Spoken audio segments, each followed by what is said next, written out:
Bonjour. 안녕하세요.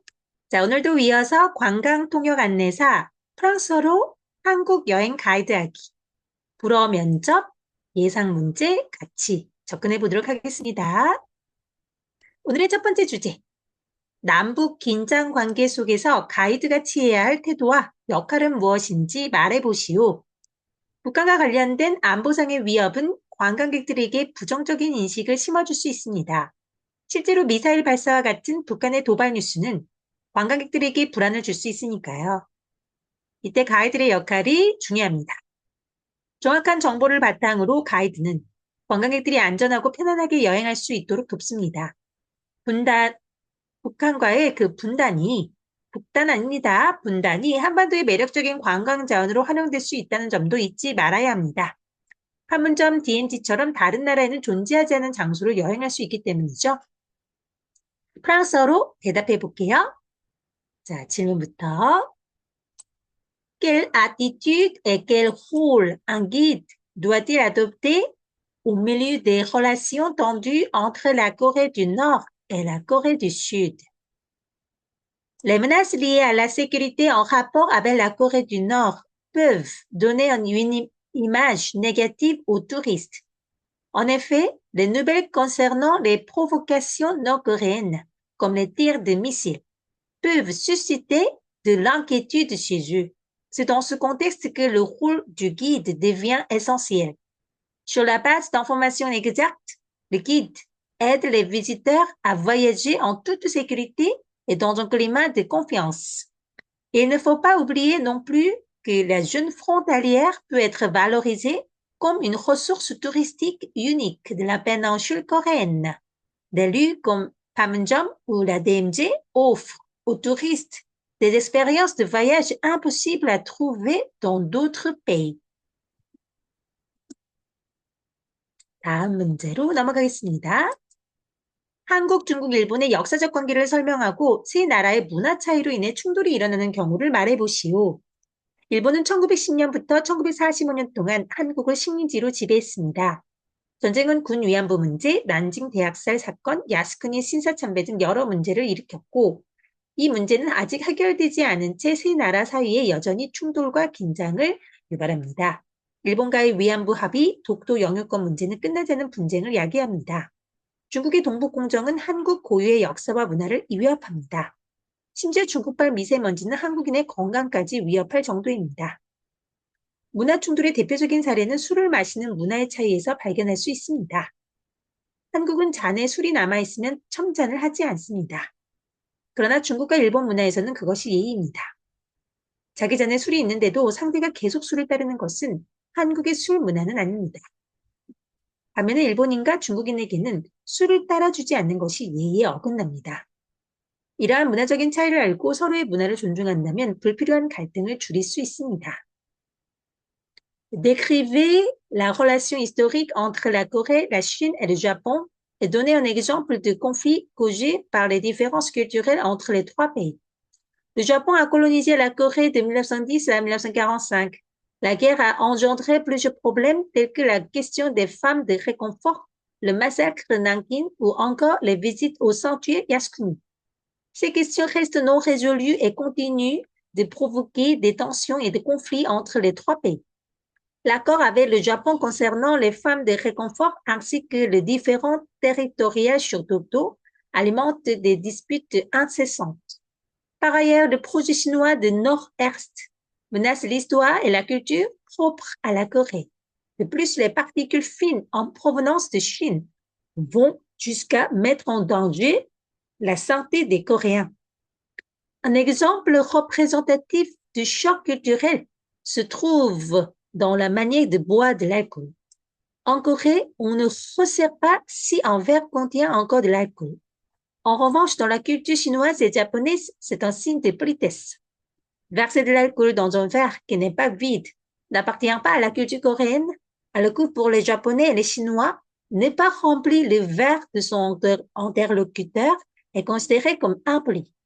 Connaître ces différences culturelles et respecter celles des autres permet de réduire les conflits inutiles. 다음 질문. 한글 세종대왕과 관련된 관광지에 대해 말해보시오. 우선 종로의 세종대왕 동상과 그 동상의 지하에 있는 세종이야기 전시관이 있습니다. 세종대왕의 인간적인 면모, 애민정신과 한글 창제의 원리를 이해할 수 있는 곳이죠. 또 용산 국립한글박물관은 한글 창제의 원리뿐만 아니라 한글과 관련된 자료를 토대로 한글의 문자적, 문화적 가치를 재발견하고 그것을 세계에 알리는 역할을 합니다. 종래는 세종마을 상촌제라는 곳이 있습니다. 세종대왕이 나고 자란 곳으로 경복궁 서쪽 지역의 옛 명칭입니다. 전통 한옥 방식으로 조성되어서 방문객들은 이곳에서 온돌, 24절기에 대한 전통 문화 체험도 할 수 있습니다. 여주에 가면 세종대왕 영릉과 역사문화관이 있습니다. 후민정음 창제뿐만 아니라 과학, 기술, 아악 등의 다양한 그의 업적을 살펴볼 수 있습니다. Parlez-moi des sites touristiques liés au Hangul et au roi Sejong. Tout d'abord, à Jongno se trouve la statue du roi Sejong ainsi que le musée souterrain L'histoire de Sejong. C'est un lieu qui permet de mieux comprendre l'humanité du roi, son esprit de bienveillance envers le peuple, ainsi que les principes de la création du Hangul. Le musée national du Hangul situé à Yongsan ne se limite pas au principe de l'invention du Hangul. À travers de nombreux documents, il redécouvre sa valeur linguistique et culturelle et joue un rôle essentiel pour la faire connaître au monde entier. À Jongno se trouve également Seocheonje, le village de Sejong qui correspond à l'ancienne appellation de la zone située à l'ouest du palais Gyeongbokgung où le roi Sejong est né et a grandi. Aménagé selon l'architecture traditionnelle des Hanok, celui offre aux visiteurs l'occasion de découvrir le Onul, chauffage traditionnel coréen, ainsi que diverses expériences culturelles liées aux 24 saisons solaires. Enfin, à Yeoju, on peut visiter le tombeau royal du roi Sejong ainsi que le centre d'histoire et de culture. On y découvre non seulement l'invention du Huminjeongeum, l'alphabet coréen, mais aussi les nombreuses réalisations du roi dans des domaines tels que la science, la technologie ou encore la musique tout court, art. 다음 질문으로 넘어갑니다. 인바운드 관광에서 중요하게 여길 부분은 무엇이고 활성화 대책은 무엇인지 말해보시오. 인바운드 관광은 외화를 통해 국내로 돈을 많이 벌어들일 수 있게 하기에 매우 중요합니다. 성수기, 비수기, 중간 시기가 있으며 날씨 공휴일에 영향을 받습니다. 또 자연재해, 경제 불안과 같은 요인으로 부정적인 영향을 받기도 합니다. 따라서 상황 변화에 맞추어 특정 시기, 특정 나라를 대상으로 표적 광고를 하는 것이 효과적입니다. 또한 다른 나라의 성공 사례를 벤치마킹합니다. K컬처와 관련된 홍보 역시 유용합니다. 한류 스타가 등장하는 관광 홍보 영상이나 캠페인은 관광객 수를 늘리는 데 도움이 됩니다. KETA와 같이 대한민국 전자여행 허가제를 도입하여 비자 제도를 간소화한다면 외국인의 한국 입국의 장벽을 낮출 수 있습니다. Quels sont les aspects importants du tourisme récepteur et quelles mesures peuvent être prises pour le revitaliser? Le tourisme entrant, inbound tourism, est très important car il permet de générer d'importantes recettes en devises étrangères. Il existe des saisons hautes, basses et intermédiaires qui dépendent notamment de la météo et des jours fériés. Cependant, des facteurs tels que les catastrophes naturelles ou l'instabilité économique peuvent également exercer une influence négative. Ainsi, il est efficace d'adapter les stratégies publicitaires en ciblant certaines périodes et certains pays en fonction de l'évolution de la situation. L'analyse et l'adoption des bonnes pratiques d'autres pays constitue également une démarche utile. La promotion liée à la K-culture représente un autre atout majeur. Les vidéos ou campagnes de promotion touristique mettant en avant des stars de la vague coréenne Hallyu contribuent à attirer davantage de visiteurs. Enfin, l'introduction d'un système de voyage électronique tel que le KITA, ETA, en français, autorisation de voyage électronique coréenne, simplifie le régime des visas et réduit ainsi des obstacles à l'entrée en Corée pour les voyageurs étrangers. 다음 질문. 한국의 국경 유축 역사적으로 연관된 날들을 설명하시오.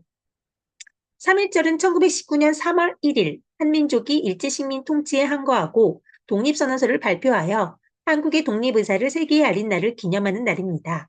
그날 만세운동이 일어나면서 국내 곳곳에 임시정부가 수립되었습니다. 1945년 8월 15일은 일제가 연합군에 항복하면서 한국이 일제 치하에서 벗어나게 된 날입니다. 그 후 1948년 8월 15일에 남한만의 대한민국 정부가 수립됩니다. 대한민국 정부의 국호 연호 헌법은 임시정부에 기반합니다. 따라서 대한민국 임시정부는 대한민국의 뿌리이자 기원이라고 할 수 있습니다. Décrivez certaines des fêtes nationales coréennes qui ont une forte pertinence historique. Le 1er mars 1919 est une date commémorative marquant le soulèvement du peuple coréen contre la colonisation japonaise. Ce jour-là, la déclaration d'indépendance était proclamée, affirmant au monde la volonté de la Corée de recouvrer sa souveraineté. Le mouvement du Mansei qui a éclaté ce jour a entraîné l'établissement de gouvernements provisoires dans plusieurs régions, tant en Corée qu'à l'étranger.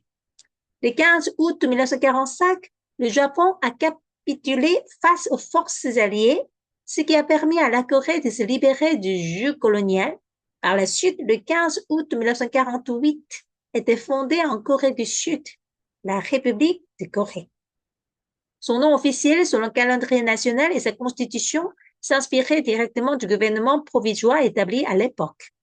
Ainsi, le gouvernement provisoire de la République de Corée peut être considéré comme les racines et l'origine même de la République de Corée actuelle.